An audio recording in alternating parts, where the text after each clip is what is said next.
Hello, and welcome to the Health Tech Marketing Show with me, Adam Turinas. I'm the CEO of Health Launchpad, and Health Launchpad is my marketing consultancy. We specialize exclusively in health tech marketing. And so Health Launchpad is one of the sponsors of the Health Tech Marketing Show. The other sponsor is our long-standing partner, HIMS, and we're very grateful for their long-term support of this and a lot of other stuff that we do with them. Thank you to you for listening, taking the time to listen to our show today. If this is the first episode that you're ever listening to, you can subscribe on Apple or Spotify or any of the other podcast applications. And you can also see this on YouTube. In addition to this, we will create a blog post based on this, which you'll be able to find on healthlaunchpad.com. Today's episode, I'm going to be the only speaker, so I don't have a guest today. And I'm going to talk about something which is personally really important to me, and that is the use of LinkedIn. It has been something that has been central to everything that we do at Health Launchpad, and it's been instrumental in the growth of this company. I've started many companies and many of them not very successful, but Health Launchpad is going really well. We're only in year 5, I think, was it? We started the company in March of 2020. And things are going really well. And LinkedIn has been critical to that. When I started the company, there were some things that I felt would be very important that I wanted to really focus on, and the use of thought leadership content, which we put a lot of work into creating things for you to read and to hear about, to listen, to watch every week, at least one piece. Have been very intentional with that. But the other part of it is, that content is not much use if nobody actually sees it. And so from day one of the company, I have really focused and dedicated a lot of time to building out my network and the network of the company on LinkedIn. And, at the risk of stating the obvious, the reason for doing that is, it's where our prospective clients are. It's where people who are influential can help build our brand through word of mouth. And it's also, most importantly, it's how people get to know us, maybe like us a bit, and eventually trust us. And I'm going to share with you what the results have been of that. As I look back on what we've been doing over the last 5 years, I'm amazed. So let me just kind of go back a little bit to when I started the firm in March 2020. So back then, I'd been on LinkedIn for 15 years or so. I think I was in like one of the top 3, I think top 5%, the early 5% of people who are currently on LinkedIn. I was like in the sort of 5% who've been on it for that long. So I was pretty early on LinkedIn, and I used it in a sort of, not very focused way. And over the course of about 15 years or so, I grew my network of connections and followers to about 3,000, which is a pretty solid number. But what blinding glimpse of the obvious, when I started the company, I realized that most of the people in that 3,000 were not health tech marketers per se. There were probably a few in there, but most of them were people who were outside of healthcare, and not that many of them were actually people who could become prospective partners, prospective clients, or prospective teammates. And so I thought, well, how am I going to go about this? So the first thing I actually did was I invested in bringing on a coach. So I felt like I knew quite a lot about LinkedIn, but I really didn't know back then how to use LinkedIn in an effective way. And I met this guy called Adam Franklin, we call him the other Adam, and he actually found me through LinkedIn, and he found me at the moment when I was thinking about how I was going to get coaching, and I also saw that he was connected to some people that I respected, and so I thought, well, let me take a look at him.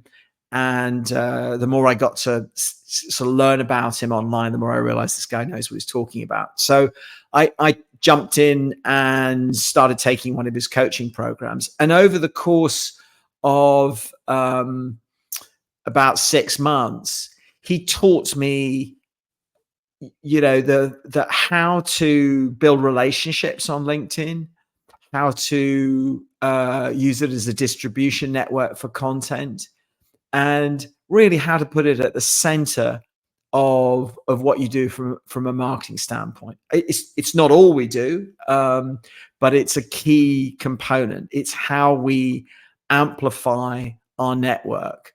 And I thought, the way I think about it is it's like Health Launchpad TV.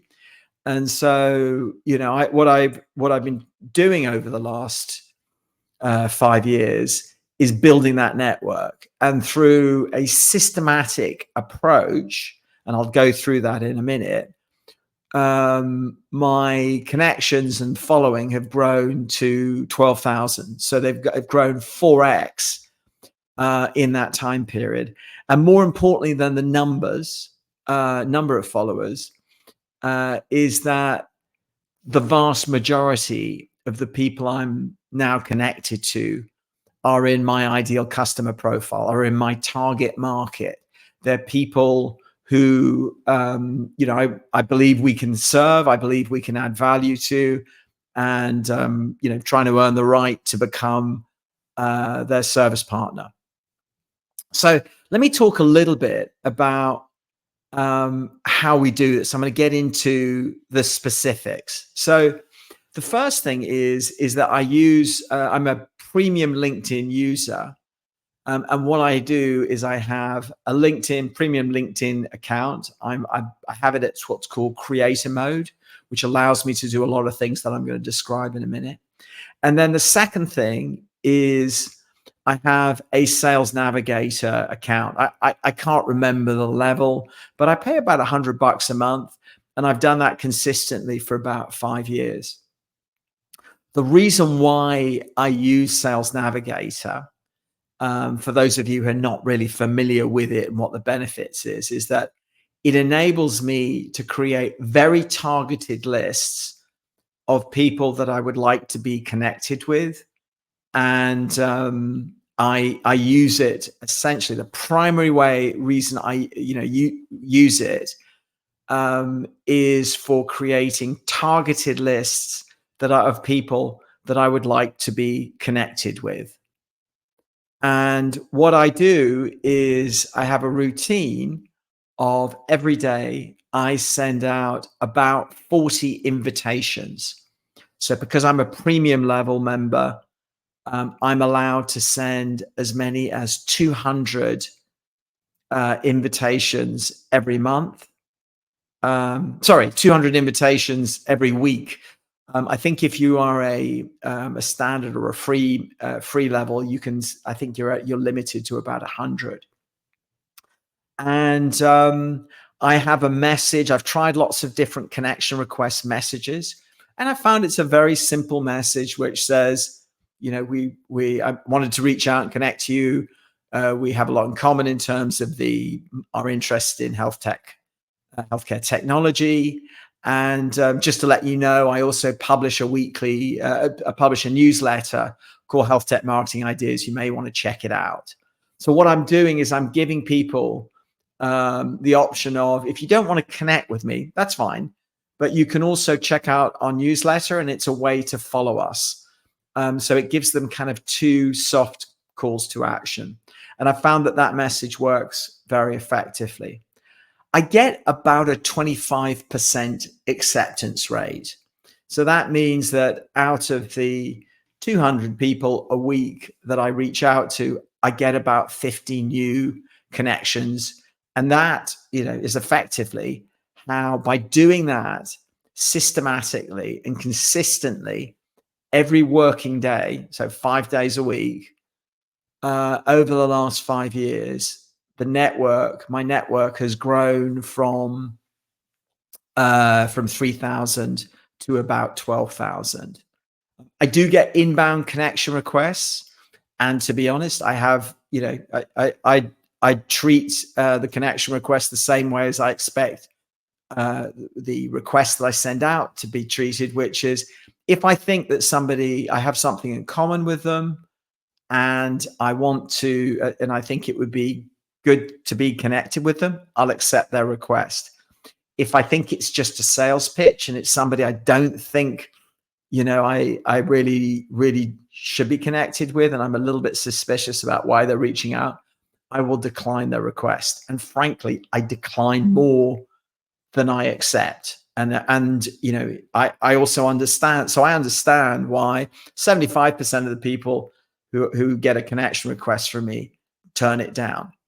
I will tell you that you probably, like me, that you've seen over the last few years that connection request acceptance has declined quite significantly. I used to get 40% acceptance rate, and obviously that's now declined to 25%. It's very frustrating, and it's because so many people abuse LinkedIn. And I absolutely abhor the sort of the tactic of connect and pitch.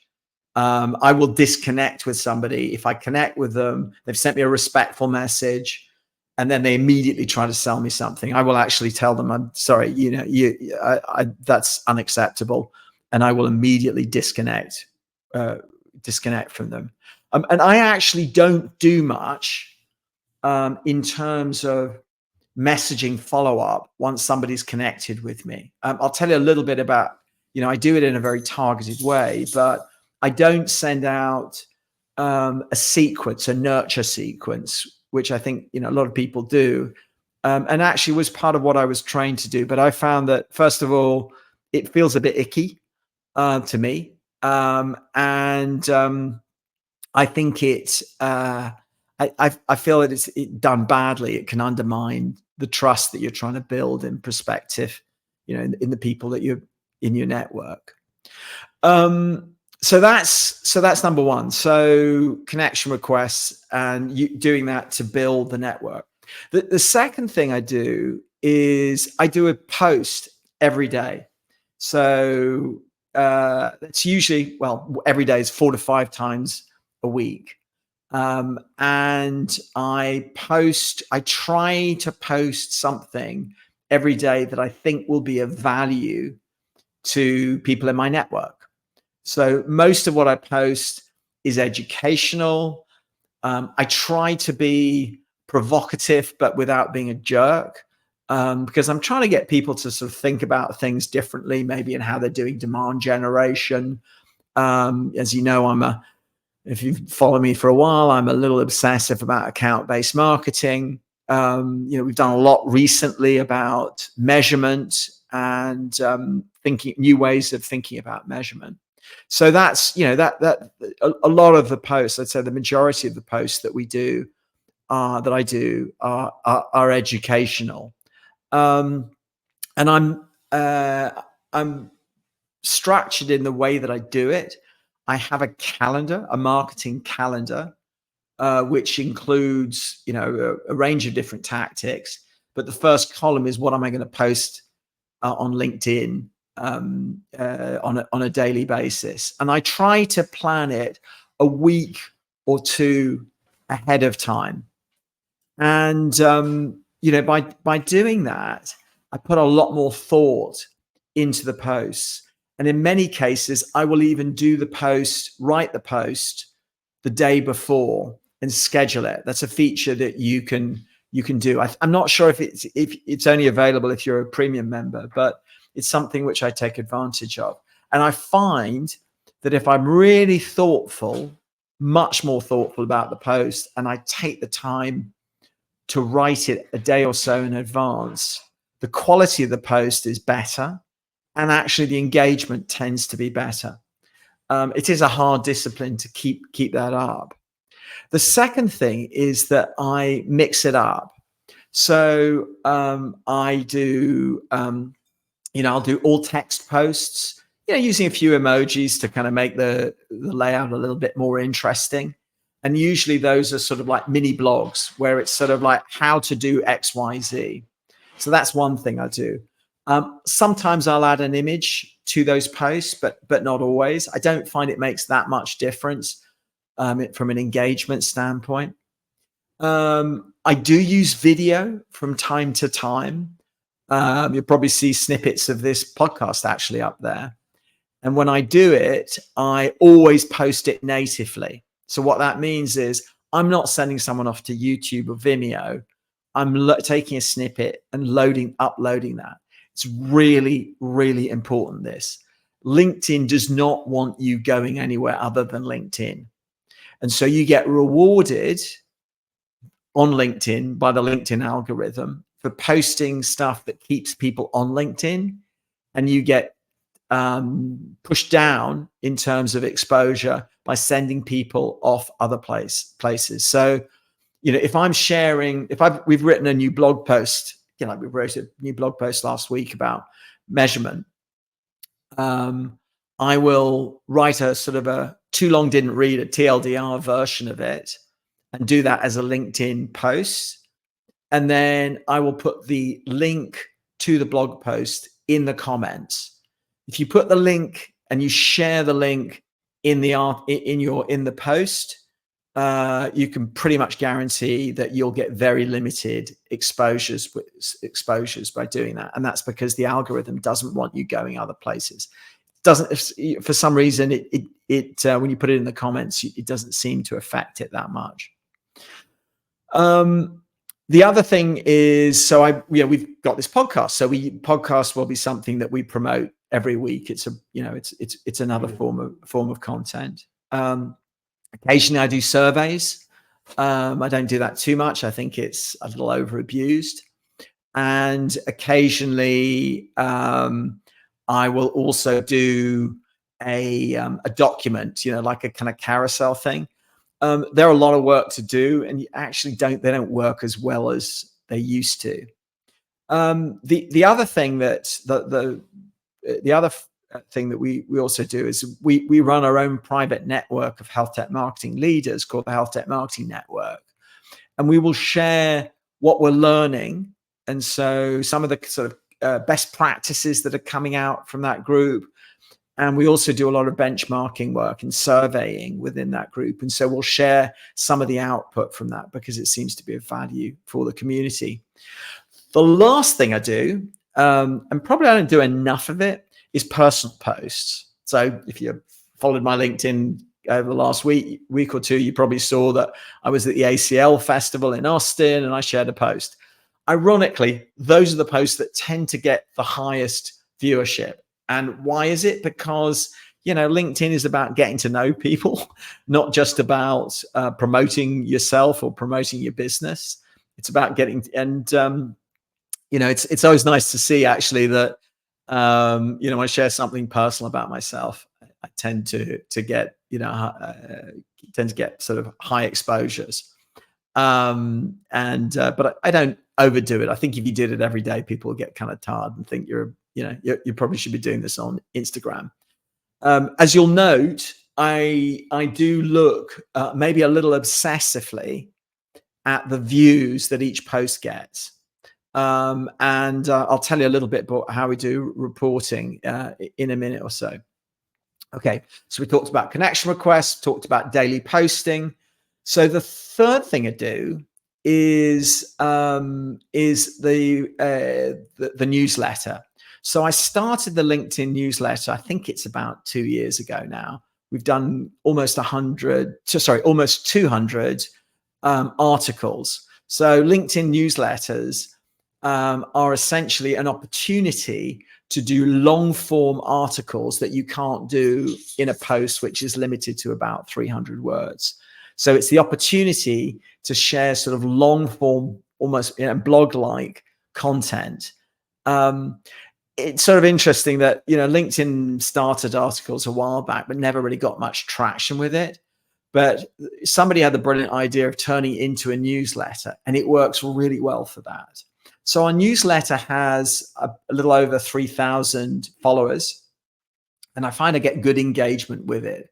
So what we'll do is, as we say, every week we write a blog post, and what I'll do is I'll take one of those blog posts and I'll turn that into a long form article. So I'm not creating new content. I'm repurposing content, and it's just another way of getting distribution of the content that we put so much effort into it. And I think the feedback I get anecdotally is people actually seem to value it, and I'll get comments about the articles, and I think quite a lot of that comes from LinkedIn. I haven't really done a deep analysis of it, but my gut feel is it actually works better than sending it out via email, which we also do every week or so. Okay, so that's my routine. Just some other stuff I want to reference. We do have a company page. In fact, we've got two company pages. There's a Health Launchpad company page, and then there's a Health Tech Marketing Network company page. To be honest, I don't put a lot of effort into those. They've got a following, and I will sort of repost stuff that I'm posting on LinkedIn through those. And the reason why I don't put a lot of effort into it is I think for a company like ours, it's about the people. And so I think people want to get to know, become friends with, and trust, and then eventually, in some cases, work with real people, and those people make up the company, because we're not a software company. We're not sort of giving patches and updates, and so I put much more effort into using LinkedIn to build my personal brand. I sort of feel a bit cringy talking about building a personal brand. But I do think that, it is about, for me, it's all about the people, not so much about the companies on LinkedIn. I'm sure there are some people who disagree with that. The other thing we do take a lot of use of is the events features. So you can do LinkedIn Live. So some of these podcasts we've actually done as a LinkedIn Live. I don't think too many people watch them, but it's quite a nice way of, you can repost it, and the event is there for people to go back and look at. So it's quite a nice thing to do. The other thing is if we do webinars, we'll create a LinkedIn event, which is a really an effective way of getting additional distribution and registrations rather for a webinar that you might be running. We found it to be really, really effective. I'd say probably a third to maybe half of the registrations that we get come through posting an event through LinkedIn. Lastly, we do from time to time do LinkedIn advertising if we've got a particular solution that we're promoting or a particular event. So we have done that as well.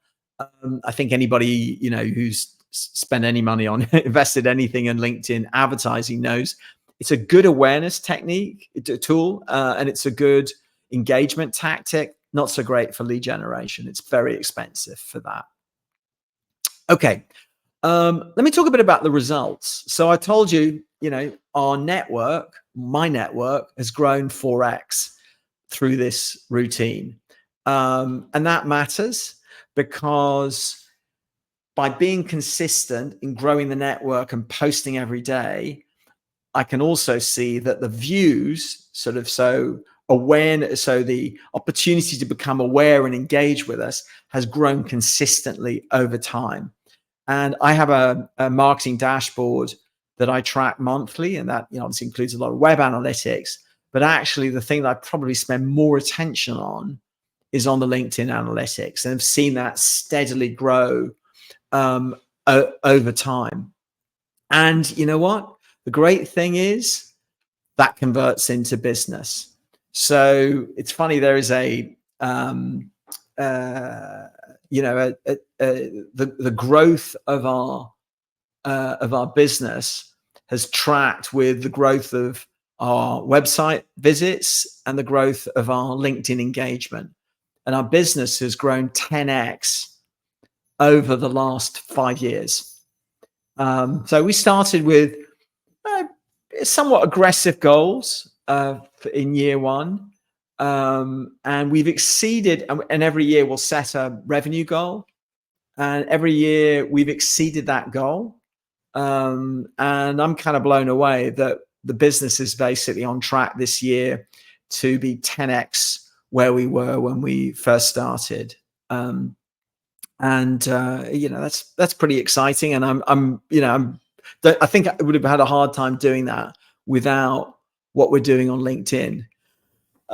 Anecdotally, this is how it works. So I've had several, actually, let me step back a bit. We've analyzed our source of business, and 50% of our business comes from referrals.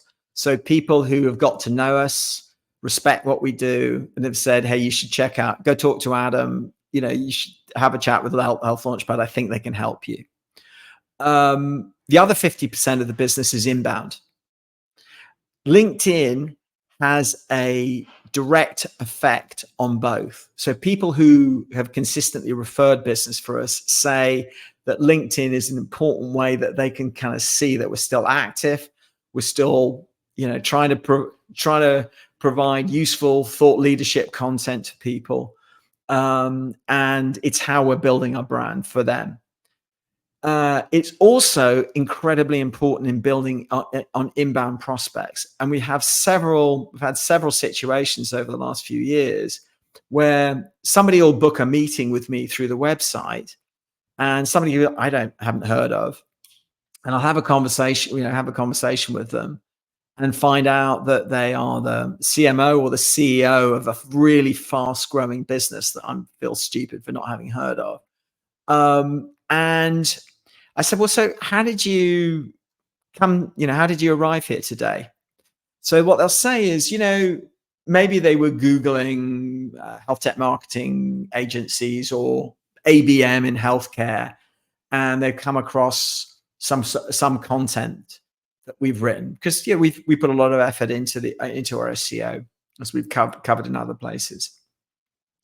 And they then thought, oh, you know what? This is interesting. I'll subscribe to this. So they've done a couple of things. They might subscribe to the newsletter, but quite often what they'll do is they will then follow me on LinkedIn, and that's how they stay current. And we've had several people who basically said, you know what? I was interested in ABM or measurement or whatever it happens to be, or hiring an agency a year ago, but I wasn't ready to move, and was impressed with what I saw with Health Launchpad. And so, but I've been following you over the last year. And when it was time to contact, basically to get moving on this, you were the first person I got in touch with, and this is why I'm here. What we find is that in many cases, the people who I'm having meetings with are ready to buy. I don't have to do much selling. I just tell them about, how we do the work and what to expect and who'll be involved and what the costs will be. And in many cases, they're not talking to anybody else. And you know what? That's account-based marketing, because, they've got a buyer journey, which is could be a year long. And in that buyer journey, we're influencing how they're thinking about what decision they're going to make and who they hire to help them with their pipeline growth and to help them build their brand and do their messaging. So if you're wondering if I'm going to keep going with LinkedIn, the answer is going to be obviously yes. There are people that I follow who I think are strong, big influencers. So Adam Franklin is one of them. He's my mentor, my coach, and I still have a coaching session with him. He's always has great perspectives. Richard van der Blom, who, if you haven't heard of, you should check him out. Absolutely one of the most brilliant people on LinkedIn, I think. Very analytical.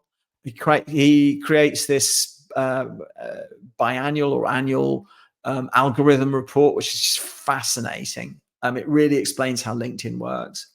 The other person who I have a huge amount of respect for is Tim Hughes, who built a social selling firm, I think about 7 or 8, maybe 10 years ago now. And I think is just one of the top thought leaders in the whole area of social selling. I'm always interested in what they have to say. So what does it take to be successful in this? So firstly is keep optimizing, try new things. So I mix it up. If I feel like things are getting stale, it's time to try new things. And I'm always looking for, the people like, I'll look at what Richard van der Blom has to say and take his advice on what to do there. The second thing is, in terms of the attitude and how you come to LinkedIn, it's about 3 things. It's about trying to teach, so trying to share things that you think other people will find valuable and useful in what they do. That's number 1. Number 2, it's about engaging more than you post. And I have to say, if there's one thing I don't do enough of, it's engaging with other people's content. As one of the things that I've learned from Richard van der Blom is that the more you engage, the higher the reach you get. And I actually think that that's something which, if I've got one area for improvement that I would want to focus on, that's certainly it. And then the third thing is sell a little. So if you feel like you've earned the right to sell someone, then go ahead and do it. But please avoid connect and pitch. I think the biggest thing is success on LinkedIn is 90% about consistency, 5% about optimization, and 5% about inspiration. Yes, a brilliant idea will get traction, but let's face it, those are, it's hard to do, come up with something really brilliant, which is going to go viral every day, frankly, even every month. And so much of it is about being consistent and being disciplined and systematic in what you do. Last piece of advice is it goes back to the optimization thing, which is the algorithm changes. And like, for example, everybody has noticed on LinkedIn that the views of their posts have declined. So that's bad news. The good news is everybody's seeing it. So it's not, there's not much you can do about it. It's a factor of how the algorithm has worked. What I've observed is that it hasn't actually changed the results that I get. So in terms of converting into business. So I think that what's happening is that they've kind of doubled down on quality. And so the quality of engagement is maintained while the views have declined. So that's my story. That's my OCD, slightly psychotic routine on LinkedIn. I'm really happy to chat to anyone who wants to talk about it more. You can email me at adam@healthlaunchpad.com, or better yet, connect with me on LinkedIn and DM me. Happy to have a chat with you about it and share more about what we've learned. And then if you, by the way, if you found this podcast to be useful and you think, I know some people that this might be useful to, send it to them. In fact, do me a favor, think of 2 people this podcast would be useful to, and just email it to them. Either, or you could email the link to the podcast, or even my LinkedIn profile, and they can find it that way. All right. So again, thank you to you for listening. I hope you found it useful. Shortly there'll be a blog post on healthlaunchpad.com which summarizes a lot of what we talked about. And if you haven't subscribed, please subscribe to this podcast on Apple, Spotify, whatever your favorite podcast application is. And you can also follow us on YouTube. So if you go to YouTube and search for Health Launchpad, you'll find our channel where you can see our episodes. So with that, I will bid everybody farewell and probably see you on LinkedIn.